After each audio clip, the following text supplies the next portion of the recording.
Hi, this is a lecture all about taking vector components. In this lecture, we're going to review vector addition for perpendicular vectors. We're going to introduce vector components. We're going to introduce the trig functions, which we'll use to solve vector components. And then we'll do some examples of taking vector components using trig. So as a review, let's do this problem. A plane travels through still air at 180 miles per hour east when it experiences a 45 mile per hour wind that points north. How fast is the plane moving relative to the ground? Well, we have two velocity vectors acting on the plane. We have an east-west velocity, Vx, is 180 miles per hour. And we have a north-south velocity, which I'm going to call Vy, is 45 miles per hour. To find the total overall speed when both of these velocities are essentially acting, we can draw out our vectors. This is our Vx, 180 miles per hour, and our Vy points up on our coordinate plane. That's equal to 45 miles per hour. The resultant, well, to find the resultant, I need to just connect these vectors tail to tip, so I can slide this 45 mile per hour vector over here, start it here, and just draw it with the same length in the same direction like this. Or I could slide my Vx vector up to the top, draw it starting from its tail, pointing along the same direction, same length. Notice that whichever path I choose, whichever way I do it, I end at the same point. My resultant velocity is actually the vector that's drawn from the beginning, from the tail of the first vector to the tip of the last vector. So this would be our V. And if we want to solve for that, notice it forms a right triangle because this is a right angle. This is 180, this is 45 miles per hour. So to solve for that final velocity, I just do the square root of 180 squared plus 45 squared, the Pythagorean theorem.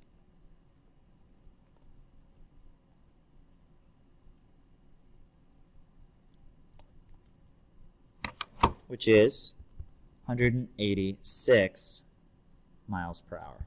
And we kind of see that the direction is a little bit north of east. We'll talk about how to get the exact direction in a later lecture, but it's in the northeast direction. Taking vector components is essentially the reverse of this process. So let's think about that. Let's say we have a dart gun that's fired into the air at 12 meters per second at an angle of 30 degrees above the horizontal. Now this drawing is not going to be exact, but we say this is 12 meters per second. And this angle above the horizontal is 30 degrees. 30 degrees. What is the initial vertical velocity? So how quickly is it moving up? And what is the initial horizontal velocity? Well, those two values are called the components of a vector. They tell you how much of this vector is acting in one direction and how much of the vector is acting in a perpendicular direction.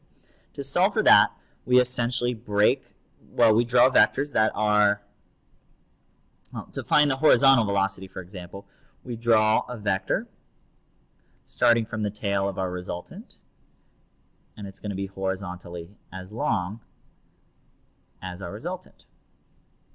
That's our horizontal component. Our vertical component is the vector that is vertically as tall as our resultant. I'll call that Vy. And it points vertically. Notice if I slide Vy over to the right,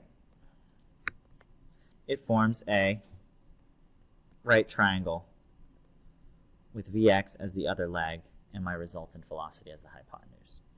So we can measure out what Vx and Vy are if we want to solve it, but that introduces error. To do it mathematically correctly, we're going to need to introduce the trig functions. But before that, let's just review these components. So when we're finding vector components, we're breaking a vector into its perpendicular parts. That's what a component means, perpendicular parts. They're written with subscripts x and y. So if this is s, this would be sy because it's the vertical component. This is x, sx. It's the horizontal component. And vector components always form a vector right triangle with the resultant.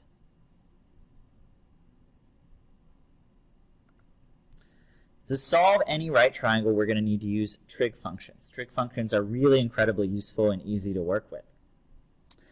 They let us solve for the sides of a triangle if we know one of the angles, one of the non-right angles, and we know one of the sides. The three trig functions are sine, cosine, and tangent, and they'll let us solve for vector components because vectors form a right triangle with their components. Here's how they work. Trig functions take an angle, usually written as theta,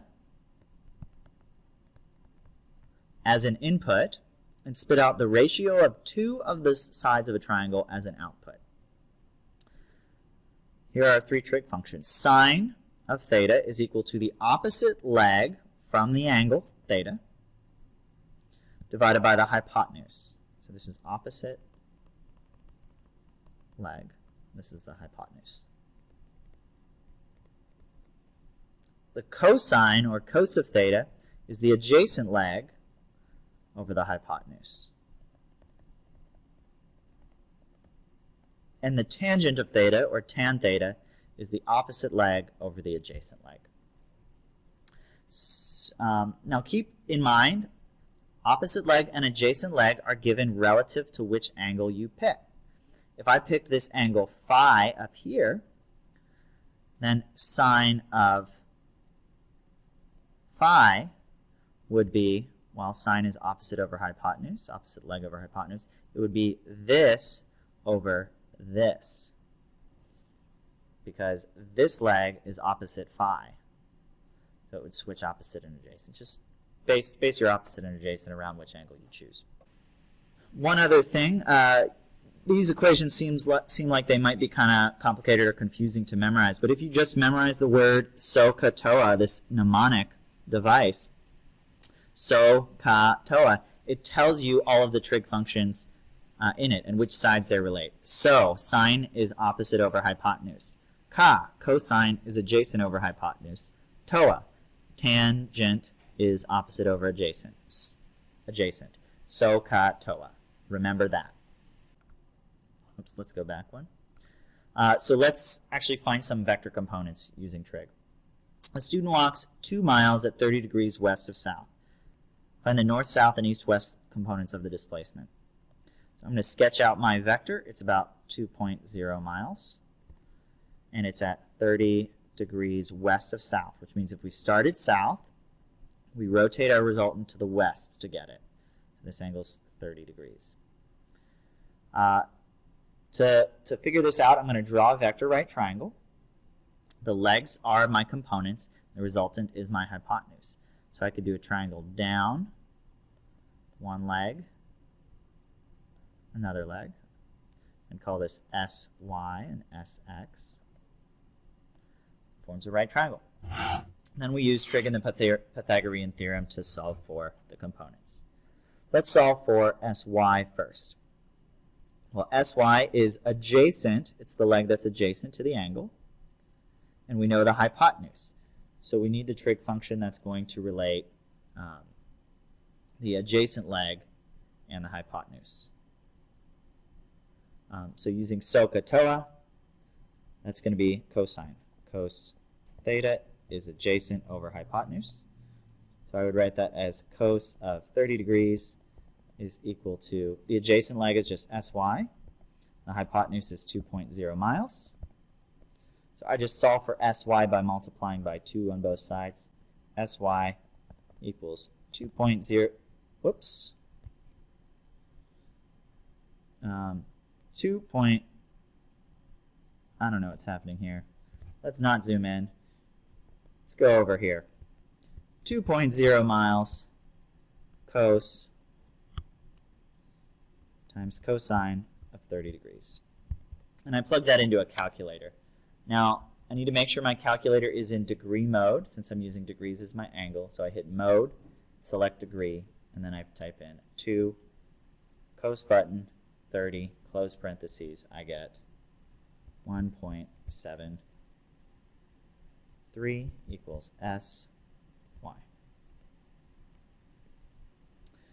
To get my x component, well, Sx is opposite. It's the opposite leg, and I know the hypotenuse. So I'm going to use opposite and hypotenuse. It's going to be sine. Sine theta is O over h.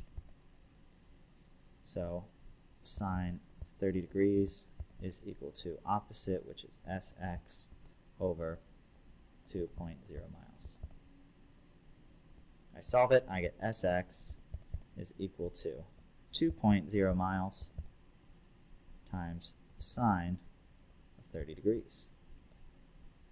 Plug it into a calculator, make sure I'm in degree mode. 2 sine of 30 equals just 1.0. 1.0 miles. There we have exact answers. 1.73. I forgot to put units up here, miles.